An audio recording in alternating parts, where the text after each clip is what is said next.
Hola,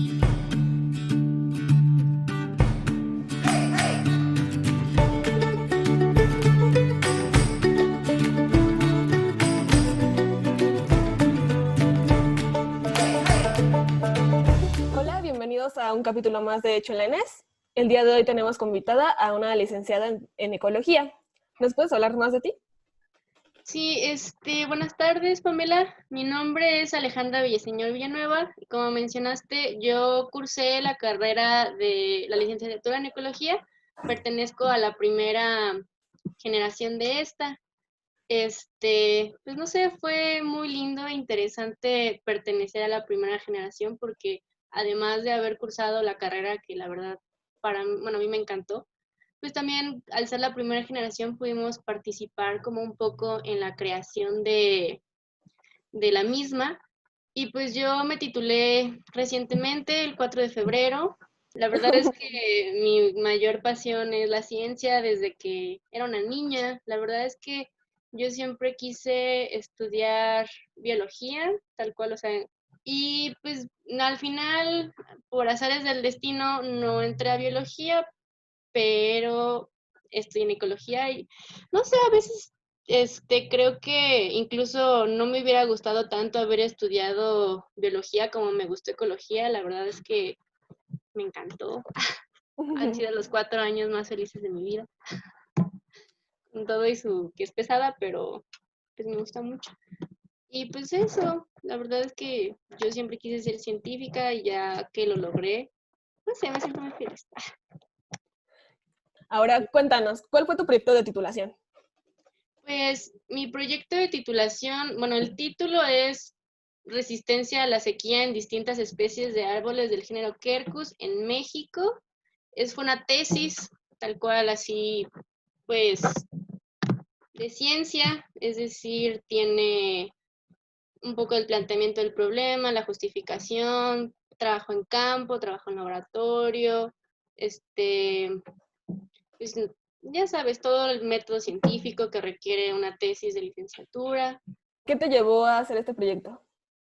Pues yo sabía que me encantaba la ecología, pero me encantaba todo, entonces no sabía qué parte, porque me gustaban mucho las partes de, o sea, hacer cosas de limnología, me gustaban mucho los insectos también, pero pues ya como en tercer semestre me decidí a trabajar con plantas porque, pues no sé, yo en mi mente era, pues las plantas son seres vivos muy importantes, pero son muy diferentes a mí, entonces me parecía muy interesante como realmente conocer cómo funciona. Entonces dije, bueno, me voy a dedicar a las plantas y luego dije, pero tiene que ser algo que sea común, que de preferencia que sea un árbol y que haya mucho en México, pero un día en una práctica de campo, pues estábamos haciendo el recorrido típico de, pues pueden trabajar con esto, pueden trabajar con aquello. Entonces, no recuerdo quién dijo, ¿qué es esta bola que está en esta hoja? Y un profe nos dijo, son agallas, y nos empezó a platicar de la interacción de las avispas, bueno, de unas avispas con varias especies de encinos. Y a mí se me hizo una locura, me encantó y dije, wow, entonces yo convencí a mi equipo de esa vez de trabajar con encinos y cuando los fui conociendo más fue como, wow, esta especie, bueno, este género es increíble, está en todo México, son súper diversos, súper bonitos, tienen un montón de interacciones y me encantaron. Y conocí más y más y más. Y después dije, bueno, voy a trabajar con encinos, pero que todos trabajaban con genética y aunque me parecía muy interesante, de todas las materias que se me hizo más, no sé, que me enseñó más y que me abrió así el cerebro y me emocionó un buen, fue la de ecología funcional. Y dije, no manches, yo quiero dedicarme a hacer esto. Pero después mi asesor en ese entonces ya abrió su laboratorio y empezó a trabajar, bueno, aunque él originalmente había trabajado en Chamela, empezó a hacer ecología funcional de encinos y yo dije, ¡qué suerte tengo! Es las dos cosas que más me encantan en el mundo juntas al final. Entonces me metí a trabajar con él un rato Ya cuando tuve que empezar con, pues, elegir un proyecto de titulación, pues otra vez volví a hablar con él y le dije, Rojo, es que pues, la verdad es que me gusta mucho lo que trabajas, la verdad es que es la combinación perfecta para mí, y quisiera hacer mi tesis contigo. Y ya me dijo, va, pues ¿tienes alguna idea? Pues ya empezamos a platicar y me habló que justamente tenía este proyecto, me lo platicó. Fue todo muy rápido, de hecho, porque teníamos planeado hacer otra cosa, pero el tiempo no nos dio, entonces él desarrolló este proyecto muy, muy bonito y muy interesante. Entonces, lo que hiciste fue como evaluar cómo los encinos reaccionan como cuando no hay agua, ¿no? ¿Cómo le haces para saber cómo reaccionan cuando no hay agua? Pues sí, mira, estos trabajos muchas veces se hacen en invernaderos y tú decides no darles agua. Pero nosotros lo que hicimos fue hacerlo en campo. Entonces elegimos un sitio que es estacional, es decir, que no siempre tienen acceso al agua, sino que tienen agua unos 4 meses y después no cae nada de agua o prácticamente nada. Entonces, lo que hicimos es una técnica que se llama curvas de presión-volumen, en lo que, haz de cuenta que pues tú agarras, o sea, tú vas en la mañana, en la madrugada, cuando se supone que el arbolito ya se hidrató por completo, ¿no? Ujú. Entonces, la hoja que tú tomas está llenita de agua, se supone, pero cada especie se llena diferente, vaya, o va soltando el agua de diferente manera. Entonces, tomamos nuestras muestras, las embolsamos bien para que no suelten el agua antes de lo que nosotros queremos que la suelten. Y lo que vamos haciendo es que con un aparatito que se llama bomba de Scholander, que más o menos es como una olla de presión donde se hacen los frijoles, en la que tiene un hoyito. Entonces ahí metes la hoja y le vas inyectando nitrógeno. Esto, bueno, ya le metes nitrógeno y ya ves cuánta presión necesita para que saque una gotita de agua. Es como si tú exprimieras la hoja. Pero con aire. Exactamente. Y ya con ciertas fórmulas tú puedes saber cuánta agua tiene. Y ya ves más o menos la presión. Ya después de que tomamos la medida de presión, que eso ya luego se convierte a volumen de agua, la pesamos también para saber cuánta agua tiene. Y hacemos eso una y otra vez con la misma hoja.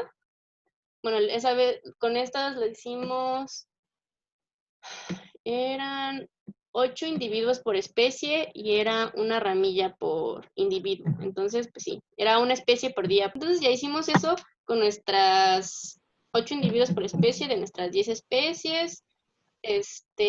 Trabajamos tanto con la sección Quercus como la sección Lobate para también ver si había alguna como diferencia entre secciones, algo que estuviera conservado en la sección. Bueno, y ya después, haz de cuenta que esas mediciones las vamos graficando. Y ya hasta que vemos como una curvita, es que ya, pues vaya, podemos decir que ya terminó, que ya soltó todo el agua. Entonces nosotros, bueno, esta gráfica, de acuerdo como el patrón de cómo va, digamos, soltando el agua a la planta, las hojitas, podemos sacar o pudimos sacar otros parámetros que nos permiten saber más o menos cómo usan el agua las plantas. Es decir, cuando ya no tienen agua, la sueltan rápido, la sueltan lento, tienen mucha agua al principio o en realidad no. Y así vamos viendo, bueno, vamos sacando los parámetros y podemos hacer inferencias de cómo sería su resistencia a la sequía. ¿Y cuáles fueron las aproximaciones de cómo pueden reaccionar los encinos cuando están en sequía, ya después de que tuviste como todo el análisis estadístico? Ah, Pues de estos hay más atributos que se pueden sacar de las curvas, pero sacamos 6. Este, Dos de ellos, que es potencial hídrico a tu urgencia completa, no, el potencial osmótico a tu urgencia completa y el potencial hídrico al punto de pérdida de turgor. Estos dos son parámetros, o son así en la literatura y siempre generalmente se consideran como parámetros de resistencia a la sequía. ¿Por qué? Porque una de las estrategias que tienen las plantas para, digamos que seguir trabajando, o sea, seguir fijando carbono, seguir alimentándose a pesar de que no tienen agua, es la acumulación de sustancias osmóticamente activas, es decir, son sustancias que se hinchan como sal, entonces que permiten que los estomas se permanezcan abiertos a pesar de que tienen poquita agua. Entonces encontramos las que pueden seguir fijando a pesar de que no tengan agua y las que más bien almacenan mucha agua y no pueden perderla tanto. O sea, lo que ellas hacen es que pues ya hay déficit, guardan mucha agua, hay déficit y más bien cierran todo. Estas estrategias, ¿qué nos pueden decir como, sí, cómo se desempeñan? ¿Hay unas que son mejores que otras por las estrategias que tienen, por así decirlo? Pues, como diríamos en ecología, depende. Depende de cómo sea la sequía. Porque, o sea, una estrategia de resistencia conviene cuando las sequías no son muy prolongadas, porque pues puedes seguir fijando carbono, bueno, sí sería así. O más bien en sequías que son prolongadas, pero hasta cierto punto, porque se pueden seguir fijando carbono a pesar de que haya déficit, pero también tiene un límite, ¿no? O sea, si ya sobrepasa, digamos, el umbral, pues la planta puede morirse porque de plano ya no tiene agua, ¿no? O sea, sufre, se les dicen como embolias. Por otro lado, las que guardan agua, pues digamos que no, quizás sean más susceptibles a estas embolias y pueden estar seguras, pero va a haber un punto en el que pues se mueran de hambre porque ya no van a poder hacer el intercambio. Lo que nosotros encontramos es que, bueno, todavía no puedo decir tajante, pero parece indicar que las especies que se encuentran juntas tienen diferentes estrategias. Entonces, digamos que pues utilizan el agua de diferente manera. Entonces, gracias a esto, pues compiten menos y así las dos están funcionando. Y estamos hablando de cómo los encinos reaccionan a las sequías. Ahora, ¿cómo las reacciones de los encinos a las sequías afectan a los seres humanos? Bueno, pues para empezar, el género Quercus en general es una especie muy abundante en el país y es comercialmente importante porque pues se utiliza para madera y también se utiliza mucho para carbón. Además, es uno de los géneros más abundantes en el país. O sea, no, bueno, no tengo el dato exacto en este momento, pero mucha de la cobertura vegetal en México, son encinos.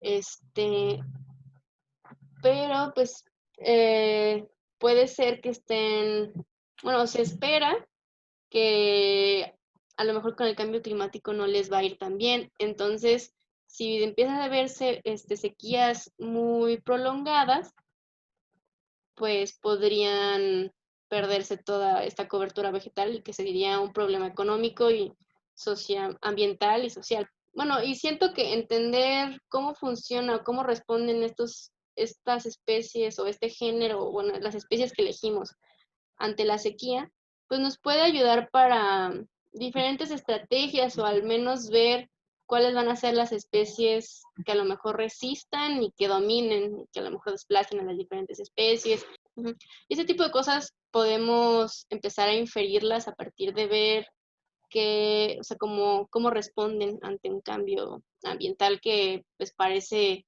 que va a ser importante en los siguientes años. Ahora, ¿qué dirías que es como lo más importante de seguir haciendo este tipo de investigaciones? Pues a mí me Yo lo que siento es justo lo que te acabo de mencionar, que al saber cómo van a reaccionar estas especies, pues puedes tomar decisiones. O sea, ya sabes cuáles son las más sensibles, cuáles pueden resistir más, este, y más o menos qué, o sea, qué interacciones pueden suceder o también qué parte económica y empezar a tomar decisiones como de conservación o de, no sé, planes con los mismos carboneros, etcétera. ¿Y cuáles fueron como los retos o problemas que como que viste mientras estabas haciendo esto? Pues son diferentes cosas, o sea, para empezar, es pesado, o sea, no solo necesitas, vaya, fuerza de voluntad, sino también fuerza física. Y levantarte temprano. Sí, o sea, eso, digo, eso todavía lo superas. Tienes que levantar muy temprano para ganarle al sol y ganarle a los árboles, agarrarlos dormidos, porque si no, pues pierdes el día de trabajo. Además, pues todo esto se hace en campo y con lo que trabajamos son cosas muy pesadas, físicamente, o sea, son muy pesadas. También cortarlos puede ser difícil, necesitas bastante práctica. O sea, y además es una técnica muy sensible. Yo, la verdad, lo bueno es que, digamos que soy media paranoica para estas cosas y le dije a mi asesor que quería practicar porque la verdad es que no, necesitas mucha paciencia porque tienes que hacer lo mismo un día entero, exactamente lo mismo una y otra vez, una y otra vez, una y otra vez, una y otra vez. Entonces necesitas como desarrollar muchísima paciencia porque si te desesperas, se arruina y ya tienes que volver a empezar. Entonces necesitas respirar, paciencia, hacerlo. Sí necesitas bastante fuerza. Y además yo creo que un ecólogo funcional es muy difícil que trabaje solo. Necesitas al menos otra persona que te ayude porque son un montón de cosas que tienes que hacer y además todo es muy pesado. Bueno, y ahora, después de este proyecto, ¿qué otros proyectos tienes de puerta o qué te gustaría hacer después? Pues mi plan era entrar a la maestría en agosto. De hecho, estaba tomando un curso propedéutico para hacer el examen y sigue siendo mi plan. O sea, queremos sacar un artículo de esto, terminar otro proyecto, en el mismo, digamos, en la misma línea, sacar un artículo, hacer la maestría, pues cuando todo esto de la pandemia termine. Y ahora, ya que tienes la experiencia de haber hecho como un proyecto de tesis, en este caso, bueno, un proyecto de titulación, en este caso tesis, ¿qué consejos les puedes dar como a los compañeros de la ENES? ¿Qué tips para hacer su proyecto de titulación? Pues afortunadamente la UNAM y la ENES tienen muchos tipos de proyectos, o sea, tienen muchas opciones de titulación. Yo les recomiendo que elijan la que sientan que les conviene más para su formación, o sea, como lo que quieran hacer de su vida. O sea, yo elegí tesis porque, pues pensé, o sea, también estaba en artículo, pero el artículo iba a tardar todavía más, pero pensé como, bueno, pues yo me voy a dedicar a hacer tesis toda mi vida, básicamente, o sea, proyectos de investigación. Entonces, pues qué mejor ir practicando desde ahora, fue mi pensamiento. Pero igual, no sé si quieres hacer otra cosa, pues hay también opciones como, pues hay gente que se ha titulado por hacer un documental, o sea, si te gustan ese tipo más de cosas de comunicación, este, no sé, ¿qué más? Hay también creo que, pues muchas formas, muchos tipos de proyectos diferentes y variados que creo que se acomodan, o sea, que se pueden acomodar a tu forma de ser y creo que esto está muy bien, o sea, porque pues todo el mundo es diferente y qué mejor que haya diversidad de formas. Pues bueno, muchísimas gracias a ti, muchísimas gracias a los que están viendo y pues nos vemos en el próximo capítulo de Cholanes. Bueno, Bye. gracias, adiós. Adiós.